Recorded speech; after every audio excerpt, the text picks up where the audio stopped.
We are getting ready to party like it's 1999. Welcome to Compelled by Schlock, everybody. I am your host, Darby Ellis Lewis Wilson, and joining me as the other host is Chris Anonymous. What is up, Chris? What is up? Nothing, man. We're going to talk about the distant dystopian future the class. of 1999. Man, I remember 1999. It was very, very similar to this movie. Was it? Oh yeah, very similar. I mean, like they called a lot of things in this movie, I think. Oh yeah. Maybe not. I don't know.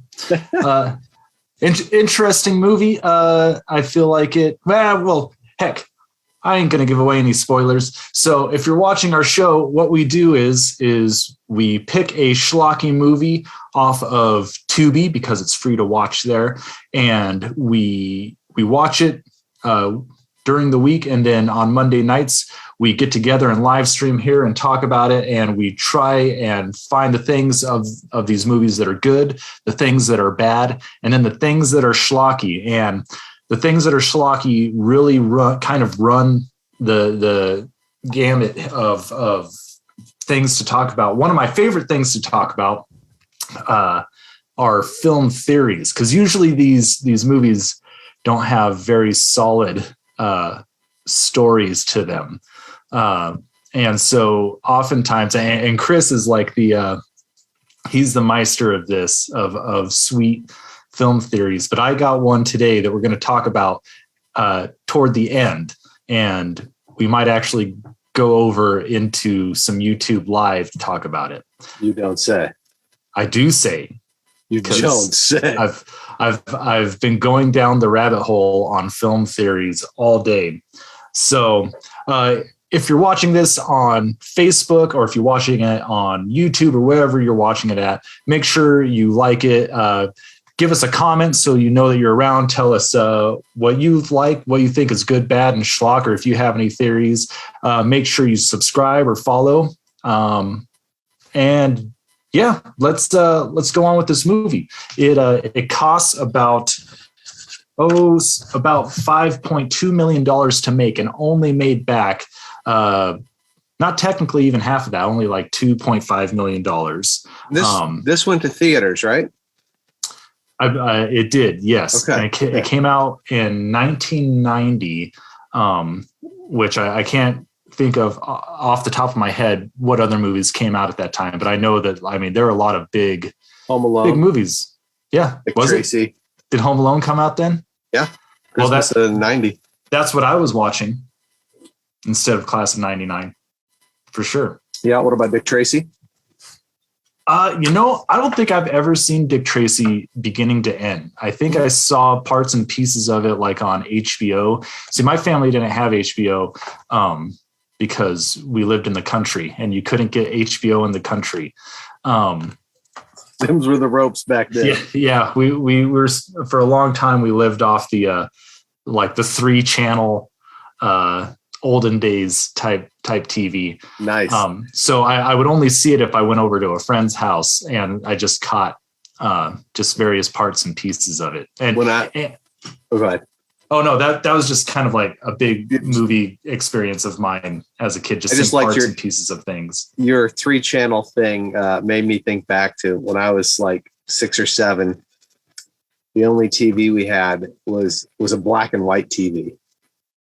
So a lot of like the 80s sitcoms, I didn't realize they were color until like 2 years, 3 years really? after. Yeah. I'm like, so vibrant. Yeah, they colorized them. That's cool. It's like the Wizard of Oz when they go from black and white into color. It's like a huge revelation. Yeah. So I have fond memories of like lots of 80s shows that, but in black and white. Yeah. Well, that's cool. I don't mind black and white. I think it's cool. It really tells you if a story is good or not. If a story is good, if it's entertaining, you'll forget it's in black and white. And I think that's really interesting. Yeah. But this movie is confusing. I can't remember if we talked about it on the show last week or if we talked about it just in kind of our after talk. But I said that I had never seen this this movie before. I think maybe I have in parts and pieces. Okay. As a kid, but I asked you, is this the same movie as The Substitute? And you said no. And I think we also brought up the movie Class of 1984, and we weren't sure if that was. So I have some clarity on all this. So okay, yeah, go ahead. So Class of 1984 is the same director, and he claims that this is a sequel. Yeah, but that doesn't necessarily mean it's a sequel, right? It could be a sequel in spirit, or like, I don't think there's any direct connection between the characters of one or the other. I think it is intended to be a direct sequel. And then this is in that, like, it exists within the same world. Correct. But different characters, different setting, different everything.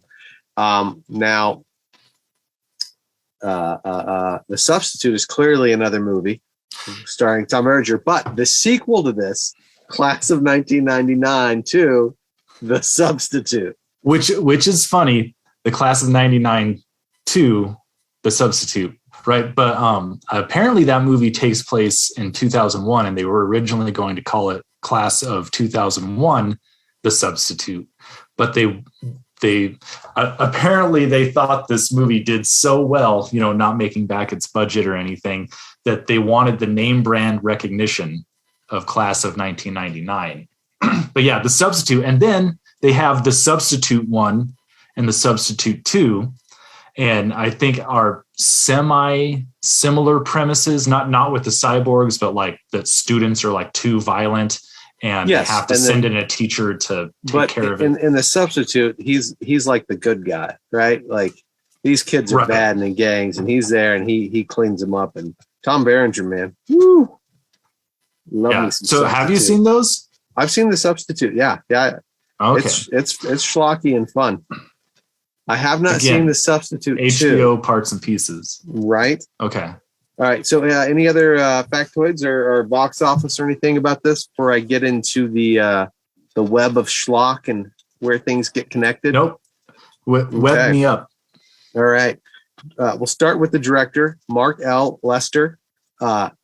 This guy is like maybe like minor schlock royalty. Class of 1984, Firestarter, Showdown in Little Tokyo, Commando. Love Commando. Love Commando. Oh man.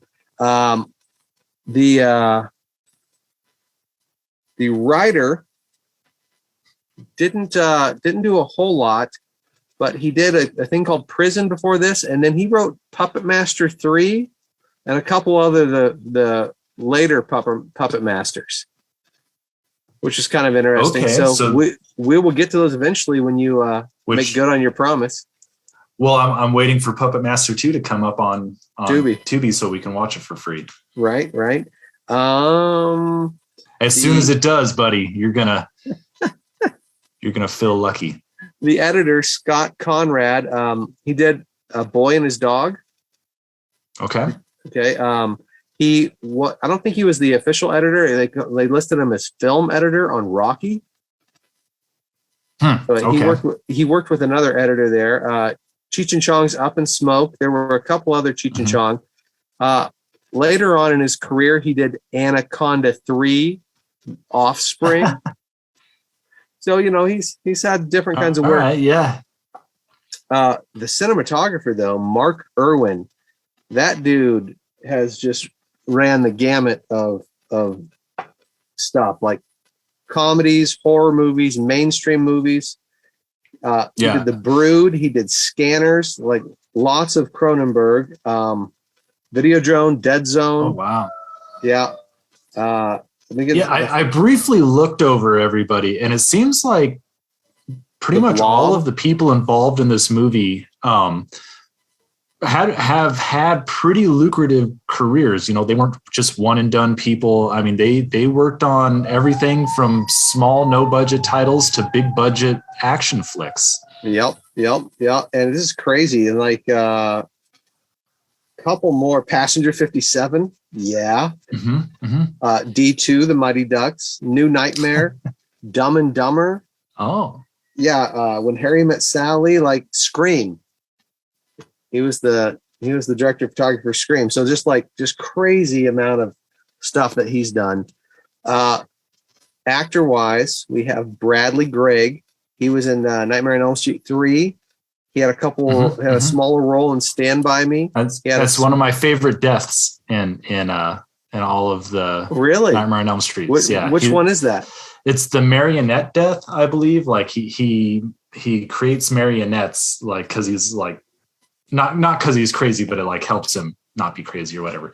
But Freddy like cuts his tendons open and like turns him into a marionette and walks him off of the building, off the top floor of the building. Spoilers, by the way, this is not a spoiler-free show. Yeah, and we will ruin everything. We don't just spoil the movie we're talking about. We will just spoil any movie that pops into our heads. Exactly. Even movies that don't exist. We can't contain it.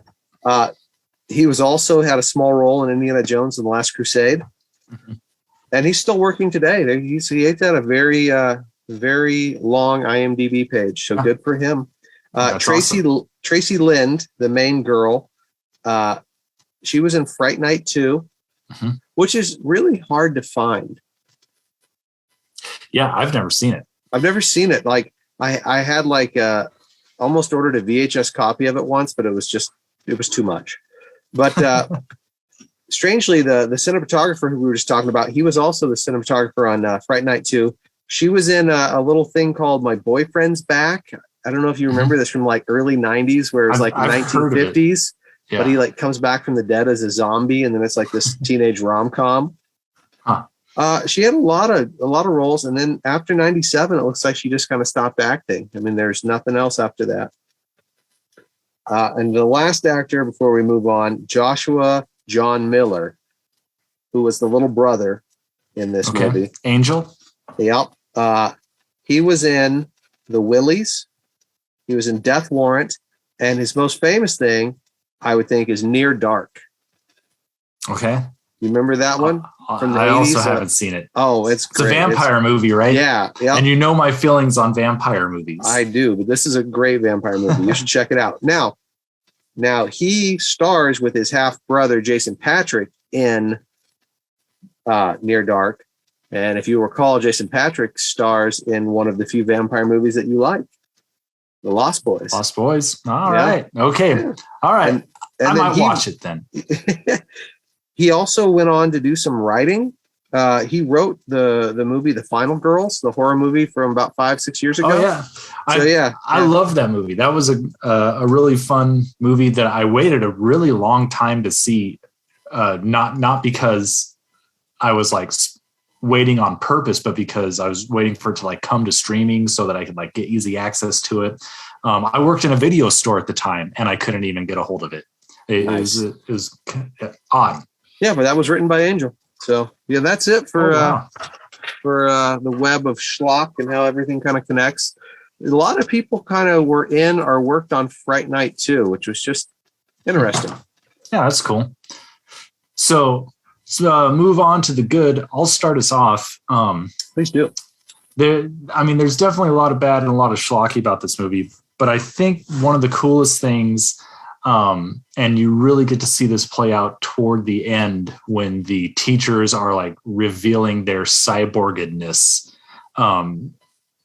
The special effects I thought were very cool. Obviously, this is very Terminator-ish, and they don't look as good as the Terminator, but pretty dang good. Yeah, especially for the budget you just told me. That's impressive. And I think part of it, they saved a lot of those effects just for the final act. Mm-hmm. If you would have had that through the whole thing, it would have racked up. At the beginning, when they're like introducing the cyborgs, I always think it's funny that to show that they're cyborgs, that this is one of the ending shots. But at the beginning, he like grabs his mouth and like pulls it open, and then they like cut the shot to like a dummy and they're like pulling the mouth over to see the cyborgs inside. Yep. And I think that's like such a cheesy but awesome shot. Like that's a very like doing what you can with what you have sort of moment, I think. Right. Yeah. I agree with you. For what they had to work with, I thought the special effects were awesome. The fact that, let's do a little shout out to Eric Allard. I think he was one of the main special effects guys. He did robot stuff on both Short Circuits and Awesome. yeah, a lot of other stuff. But yeah, I assume he did the robot work on this too. So yeah, and I'll go right into I think that this, while it doesn't really pull it off in a lot of places, I do think it's an interesting idea. And I think it's an idea very reminiscent of the time. So this movie came out in 1990.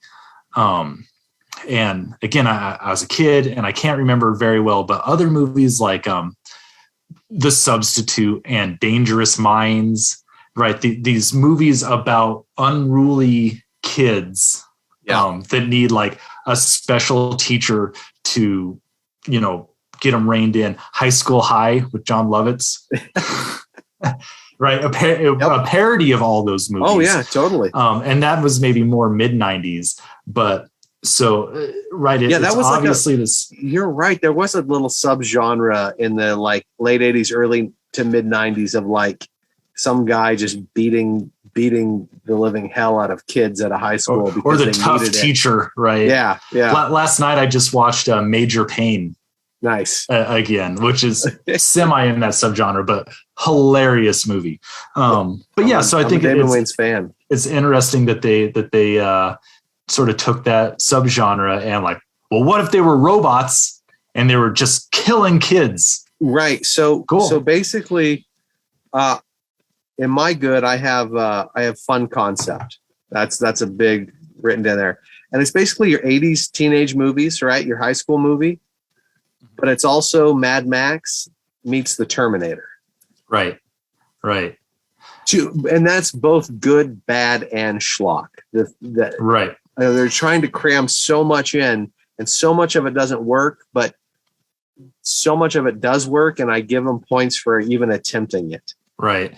Well, and so here's something that I always find interesting. I really find movies that do like future history, like the near future, what they think the future is going to be.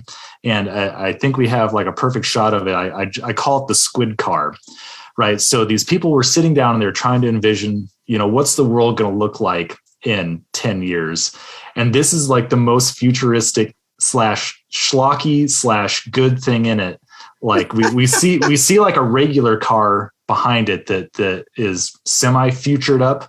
Right. I guess, but then we have this really random vehicle. I don't know. Is there a person in there? Do they like slide into this coffin and it just right? Takes them to school? And it's weird because usually in a Mad Max style world, you don't have future technology as much. Because you don't have access to the things that you need to make those things, but not here. The world's all blowed up. People aren't making new technology. They're trying to utilize and reinvent old technology. But evidently here, it's just Mad Max around the high schools. Everything else is fine. Yeah, exactly. And do you have any more good stuff? I do. Let's go into that. The cast is amazing. I didn't mention all the main actors in this because they don't need mentioning. I mean, Stacy Keach is awesome. Malcolm McDowell, man. I mean, Clockwork Orange, so great. And he's in so many schlocky B movies, but I love him. Pam Grier, I was so pumped. In fact, I love her so much. That one of the things in my bad column is they didn't utilize her enough. Like the two other teachers got more kills and more unique things. And I just wanted more Pam Grier. Not that I didn't like the other teachers, but Coffee and later on, she'll be Jackie Brown, but just a great cast. So, I'll save some of this stuff for the bad, but yeah, I mean, definitely a cool cast. I really enjoyed that. Yeah, and I mean, everything else that I really loved about the film is pretty much going to be in schlock. So you want to kick off bad, or I can kick off bad, or Well, so real quick, as far as the story itself goes and that being interesting and the cast, I did think that the little brother character, Angel, well, while it was weird, I did find myself like once he gets killed by the cyborgs so that they can start the gang war, which is a weird sentence. I did find myself like being somewhat moved by it. You know, I think they did his home life story relatively well with it's an emotionally poignant moment where you're like, oh no, because like when they go up to him, I thought he might still be alive. Yeah, and I was hoping. I'm like, okay, they just beat him up. He's just injured because like I thought he might be breathing, and then I'm like, nope. And then I didn't get a picture of it, but then when she starts slamming the basketball, and then you get the full frame shot of what it says. Oh man. Yeah. But that's for later. Bad. Well, so let's go right into the bad. Okay. Also, it's the Mad Max meets Terminator, right? I mean, it's just trying too much stuff. So, for my bad, this is right at the beginning, and while I just praised the movie for an interesting idea, the concept I just feel like does not work at all. So we have like there's no cops around, like, so because it's a free zone. Yeah, it's a free zone, and they explain this all during the beginning, and they put up the map. Yeah, they say Kennedy High is located in this free fire zone where the police won't go. So and maybe someone can enlighten me, but if you're a high schooler and you don't want to go to school and there's no law, why would you go? I mean, it's not like there's truancy officers. Like I bet there's the truancy officers, and I bet the penalty is death. And I mean, well, they mentioned like the DED, the Department of Education Defense, but that's exactly. But I believe that they're the people that are getting this megatech corporation involved. Like it's a new government organization. So again, like why I just don't understand why these kids are there. There was some kind of authority figure there, though. There were the guys in black who were kind of like the high school bodyguards that beat the one kid up at the school. The high school, but like not before the high school. In the town. Yeah. And it's just so crazy to me that like the way this story moves along is our protagonist gets out of jail and then goes directly to school. Like, so getting out of prison is in my bad. It doesn't serve any story purpose. Well, I think it shows that he's like kind of reformed. Like, but you could have shown that a lot of different ways that would have taken up less screen time. I don't know. I would disagree there. Okay. Actually, like I think that's a good trope, and I'm basing that off of what I think 1984 is about, because in that the gangs are the bad guys, and so in this one they have to establish that like while the gangs are bad, we have to have like one good guy in there. And so what's a really quick way to show that he's changed his stripes? Well, he just got out of prison, and so he doesn't want to go back, so he has good motivation to act differently until he doesn't. And like it doesn't have any. There's no real stakes except for when the principal threatens him. But okay, right. So here's something that is probably bad, that it might just be schlocky, and I go back and forth. But like the two leads of the kids, he's a wannabe Corey Feldman and she's a wannabe DJ Tanner. Like it's just like they modeled her makeup like spot on, like Full House her up. You got to get Full House on this. And I like this actor, but he was so Corey Feldman, and you know that like the director was like, "Yep, we're playing that up." Yeah. So yeah. Oh, well, through the whole thing, I all of us. So I got together with some friends. My girlfriend. It was like kind of a double date night. It was a very beautiful dinner. But we were watching it and we kept going like, "Are you sure that's not Corey Feldman?" Like, what does he look like again? Yeah. So he was definitely channeling the Coreys there. So the other bad thing that I have that's not getting too nitpicky, I don't think, is the motivations of the bad guy. So Stacy Keach, is that his last name? Yeah. He's been in like everything. Yeah. Right. So he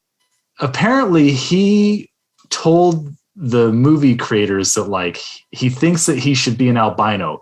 It'd be a lot scarier character if I was an albino. And he went out on his own and got a wig and got some contacts to be this albino. But you can see his mustache isn't white. And so I didn't realize that he was an albino, that's what he was supposed to be, until I was like reading about this movie afterward. I thought that the eyes were indicative that he himself was maybe a cyborg. I thought partway through, like maybe he's a cyborg. And go ahead. Well, I just think that like his whole motivation, his plan isn't very good. Like, no. The subtext is he likes to see kids get killed. Right. And he explains it away, right? Like this program's going to work and we're going to sell it for $1 million and we got to like clean up all the loose ends and kill all these people or whatever. But like in the end, if the cyborgs like killed a bunch of people, then they killed a bunch of people, right? Like like they shouldn't do that anyway. But if he was a cyborg and he was like trying to like advance like the cyborg sentience agenda, right? Then it would have made more sense, like a good third act reveal if he does the mouth thing, and shows that he's a cyborg. Then and they didn't kill him. That the PE teacher didn't kill him. Patrick Kilpatrick didn't kill him. It would have made a lot more sense, right? Yeah. I wonder if that's his birth name. I hope it is. But so that's the main stuff I have for bad, and we're coming close to running out of time. So I think we're going to probably go over a little bit. Yeah, I'm cool with running over a few 5 minutes or so, and then so I got one last bad thing, and it's the whole Mad Max element. Well, I think it's fun and all, but there's too much outside of the school. The story is bad kids and these robots going too far. And you could have taken that time and you could have used it to like the robot teachers were too bad, too fast, and too sinister. Right. They should have started out slow burn where actually they are. In this shot is bad. Yeah. The water was so cold, evidently, that they had to put them in bodysuits to come out. But look how huge they all are now. Like, it's just like that shot is fine and all, but it's not worth this. It's like, do the robots like swell? Do their muscles swell up with water? Does it make them more powerful? Potentially the water could have gotten inside of their skin frame. And so like they actually are waterlogged potentially. That's well, thanks. Yeah. I'll explain it away. So if they would have spent the time to have the teachers where it's like they start turning kids around, right? And then like midpoint, like halfway through the movie, that's when one of the teachers goes too far because like one of the kids pulls a gun or does something. And then the audience is torn between like, did they kill them because they're evil robots, or did they just kind of have a fluke and we should get this checked out? And that's when you start like doing everything the movie does. But I also didn't like that the teachers spent so much time like pitting the gangs against each other. While that was funny and cool, like it's about the teachers at school being the robots. Like I would have liked more of it confined to the school. And I don't know if that's in the bad column or if that's just me wishing it was a completely different movie. Yeah. What do you got for schlock? I agree. Well, my schlock mostly goes into my theories. So I'd like to hear what you have. What else you have for schlock first? The robot narration intro, man. Vocoder narrator. That is so awesome. Yeah, I went back and forth. I was like, man, is this good or is it not good? It's both. It's schlock. And something I'll throw in with that. So I'm sorry, I'm taking it back. Yeah, go ahead. that whole is it good or is it not good?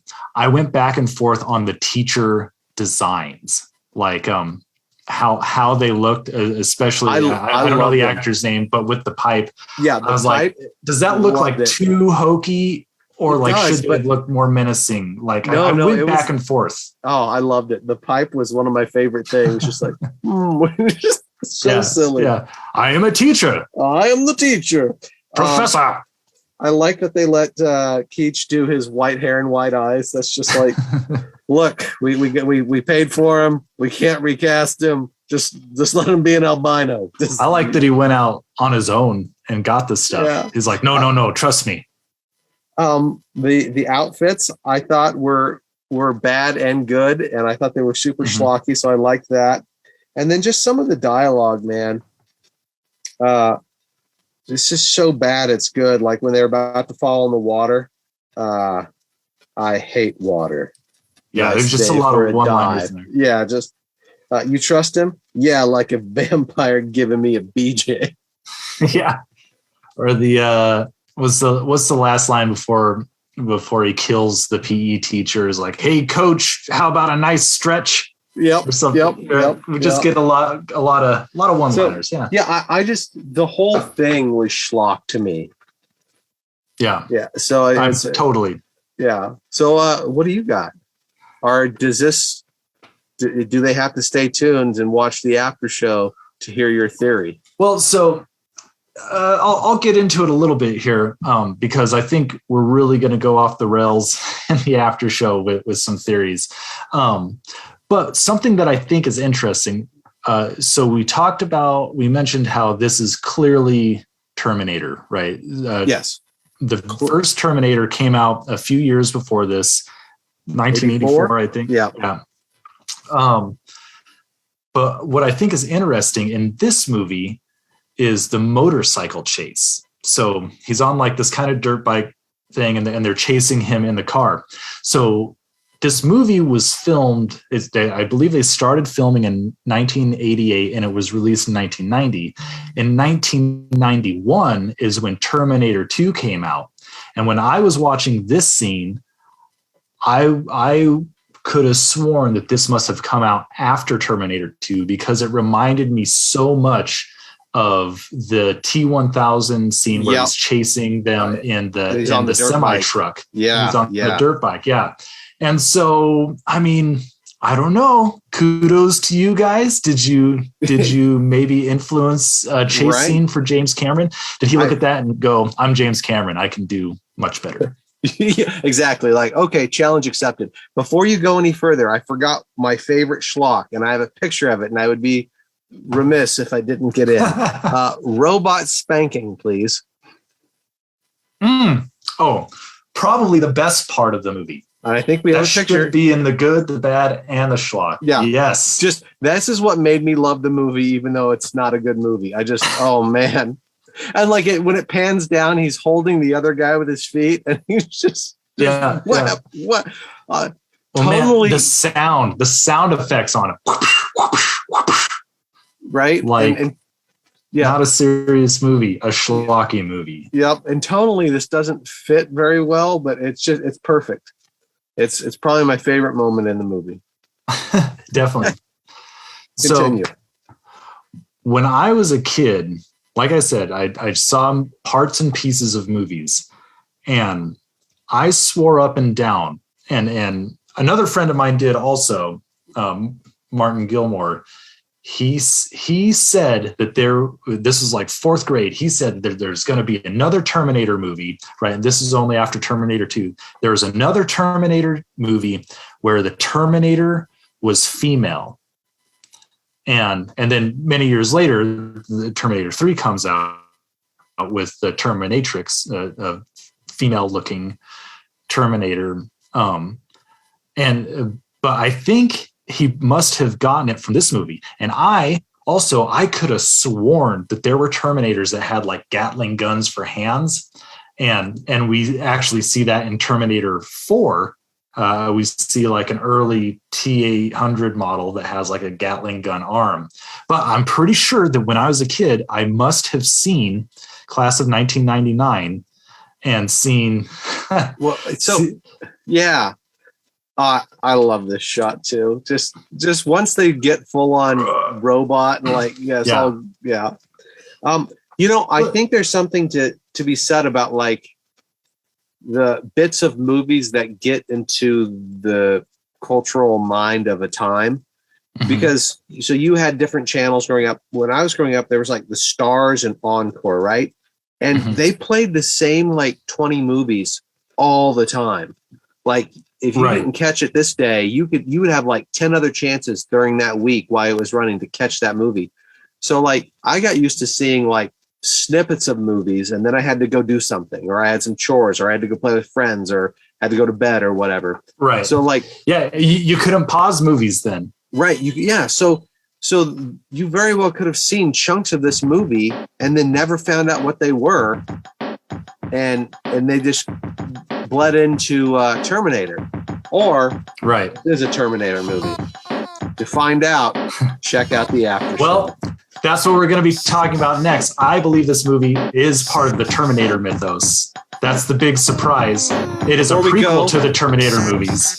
What are we going to talk about it on YouTube. We're going to continue talking about this theory on YouTube. Next week, we are talking about Arena, a sci-fi Rocky futuristic I was going to pick that on my next shirt. Schlock. Got to it before you. I'm Darby Ellis Lewis Wilson. This is Chris Anonymous. Join us on YouTube right after this. We're compelled by Schlock. We'll see you later, guys. I